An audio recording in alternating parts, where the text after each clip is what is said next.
It's 9 p.m. on a Tuesday. You're lying in bed. You pick up your phone, scroll for a bit, watch a few videos, maybe play a game. Eventually, you fall asleep. Now imagine, take all of that away. No phone, no TV, no internet, no music, no books, nothing. Just you, sitting in a cave, in complete silence, for hours, every single day, for your entire life. Sounds unbearable, right? But this was the reality for ancient humans for hundreds of thousands of years. No entertainment industry, no distractions, no way to escape boredom. So here's the real question. What did they actually do all day? How did they survive the crushing boredom of prehistoric life? The answer is more fascinating and more disturbing than you'd expect. Because boredom didn't just annoy ancient humans, it may have shaped the entire course of human evolution. Let's set the scene properly. We're talking about humans living 50,000 to 300,000 years ago, before agriculture, before cities, before writing. A typical day didn't look like constant adventure and excitement. Most days were repetitive. Wake up, search for food, eat, avoid predators, sleep, repeat. And here's the part most people don't realize. Hunting and gathering didn't actually take that long. Anthropologists studying modern hunter-gatherer tribes, people who still live this way today, found something shocking. These tribes typically spend only 3 to 5 hours a day on actual survival tasks. That leaves the rest of the day completely empty. No jobs, no screens, no commute, no errands, just time. Hours and hours of unstructured, unfilled time. For modern humans, addicted to constant stimulation, this sounds like torture. So what filled that empty space for our ancestors? How did the human brain, which craves stimulation, survive without any of it? The answer starts with something surprising. Boredom itself might have been the most powerful tool in human evolution. Number 1, tool making, not just as a necessity, as entertainment. Archaeologists have found something strange at ancient sites. Far more stone tools than any group could possibly need. Why would ancient humans make hundreds of extra spear points or hand axes? The leading theory, boredom. Making tools wasn't just functional, it became a form of play. Think about it like this. Shaping a stone into a perfect tool requires focus, precision, repetition. It's the same psychological state as a modern person doing a jigsaw puzzle, or knitting, or fidgeting with a stress ball. Anthropologists call this state flow, when an activity is challenging enough to fully occupy your mind. Ancient humans figured this out by accident. Toolmaking gave their brains exactly what they needed: focus, challenge, and a small reward at the end. A finished tool. Some archaeological sites contain stone tools that show clear signs of being over-engineered. Decorative patterns, extra polishing, symmetrical designs that go far beyond what's needed for function. This wasn't about survival. This was about passing time. And in passing that time, they accidentally became master craftsmen. Every spear point that was sharper than necessary, every hand axe smoother than required. That wasn't wasted effort. That was prehistoric boredom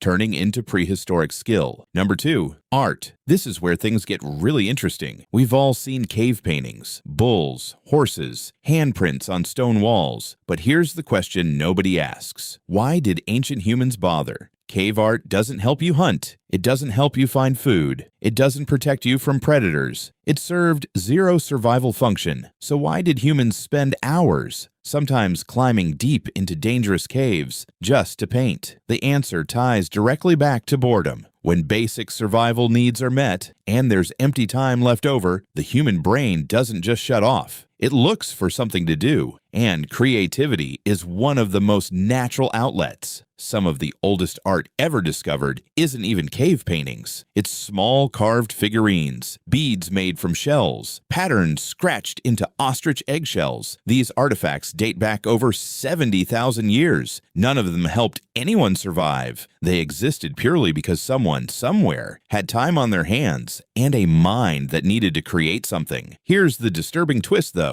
Some researchers believe boredom-driven art wasn't just a coincidence. It might have been a turning point in human cognitive development. The same mental skills needed to plan a painting, sequencing, symbolism, abstract thinking, are the same skills needed for complex language and problem solving. In other words, boredom may have accidentally trained the human brain to think in more sophisticated ways. We didn't get smarter because we needed to. We got smarter because we were bored, and our brains found something to do about it. Number 3, storytelling. This might be the most important one on this list. Imagine sitting around a fire every single night with nothing to do. No phones, no books, just other humans. What do people naturally do in that situation? They talk. And over thousands of generations, that talking evolved into something much more powerful: storytelling. Anthropologists studying modern hunter-gatherer tribes recorded something fascinating. During the day, conversations were mostly practical. Where's the water? Watch out for that animal. Pass me that tool. But at night, around the fire, conversations transformed completely. Stories, myths, jokes, gossip, songs. Researchers found that nighttime storytelling sessions were dramatically more complex and imaginative than daytime talk. Why? Because nighttime was boring. There was nothing else to do except talk to each other, and boredom forced creativity into language itself. Stories about ancestors, warnings disguised as legends, moral lessons wrapped in entertaining tales. This wasn't just entertainment, it was how knowledge passed between generations, how values were taught, how entire cultures were built, one boring night at a time. Some researchers go even further. They argue that storytelling around the fire was one of the key drivers behind the development of complex human language itself. Without boredom, without empty hours with nothing to do, we may never have developed the rich, complex communication that defines us as a species. Boredom didn't just give us stories, it may have given us language. Number 4, games. Yes, ancient humans played games. Archaeologists have discovered ancient dice, carved game pieces, patterns scratched onto flat stones that resemble early board games. Some date back over 5,000 years. Others found in different forms, maybe even older. Why did games emerge? Same answer as everything else on this list. Empty time needed to be filled. But games served a deeper purpose too. They taught children essential survival skills, strategy, risk assessment, hand-eye coordination, all disguised as fun. A simple game of throwing stones at a target wasn't just entertainment, it was hunting practice. A game involving hiding and finding wasn't just fun. It taught children stealth and observation, skills they'd need for survival. Competition also created social bonds. Wrestling matches, foot races, throwing competitions. These weren't just ways to pass boring afternoons. They established social hierarchy, built alliances, and gave young people a safe way to test their physical limits. Here's something fascinating though. Some researchers believe competitive games also served as a release valve for tension within tight-knit groups. When you live with the same 30 to 50 people your entire life, conflicts inevitably arise. Games gave people a structured, socially acceptable way to compete, show off, and even settle disputes without it turning into actual violence. Boredom didn't just create play, it created the social glue that held entire communities together.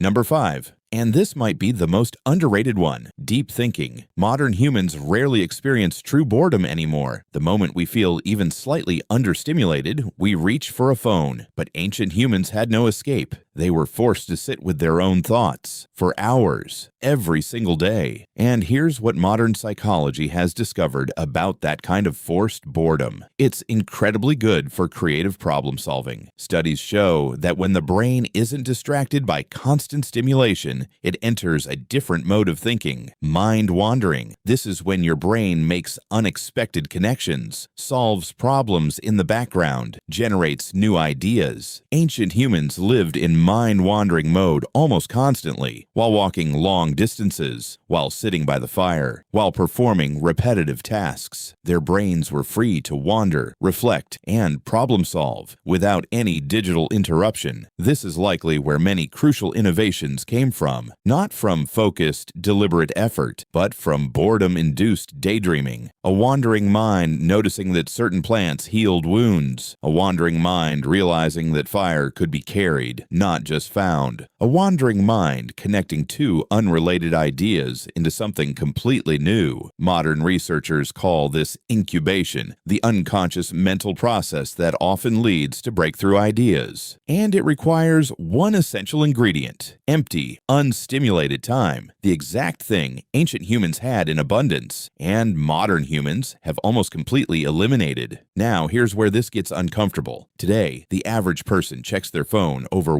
100 times a day. The moment we feel bored, even for 10 seconds, we reach for a screen. We have eliminated boredom almost entirely from modern life, and we assume that's a good thing. But based on everything we just learned, maybe it isn't. Ancient humans turned boredom into tool innovation. Ancient humans turned boredom into art. Ancient humans turned boredom into language and storytelling. Ancient humans turned boredom into games that built entire social structures. Ancient humans turned boredom into deep thinking that sparked major breakthroughs. Every single one of those things required one ingredient: unstructured, unstimulated, uncomfortable, empty time, the exact thing we now spend billions of dollars trying to avoid. Modern studies are starting to confirm this. Researchers have found that people who allow themselves to experience boredom regularly show higher levels of creativity than people who constantly fill every spare moment with their phone. We've essentially removed the one mental state that drove some of humanity's greatest leaps forward. Think about the last time you were truly bored. Not bored for 10 seconds before reaching for your phone. Actually bored for hours with nothing to distract you. If you're like most people, you can't even remember. We've engineered boredom out of existence. And in doing so, we may have engineered out the very thing that made our ancestors so creative, so innovative, and so resilient. So here's my question for you. What would happen if you put your phone away for just 1 hour today? No scrolling, no videos, no music, just you and your thoughts. Most people find this incredibly uncomfortable, almost unbearable, but our ancestors lived like this every single day for their entire lives, and it didn't break them. It built them. It built tools, art, language, games, innovation. So maybe the question isn't how did ancient humans survive boredom? Maybe the real question is, what are we missing out on by avoiding it? Let me know in the comments. Could you survive a single day with zero entertainment the way your ancestors did for hundreds of thousands of years? If this video made you think differently about boredom, hit subscribe. Every week, we explore the strangest and most fascinating parts of human history. See you in the next one.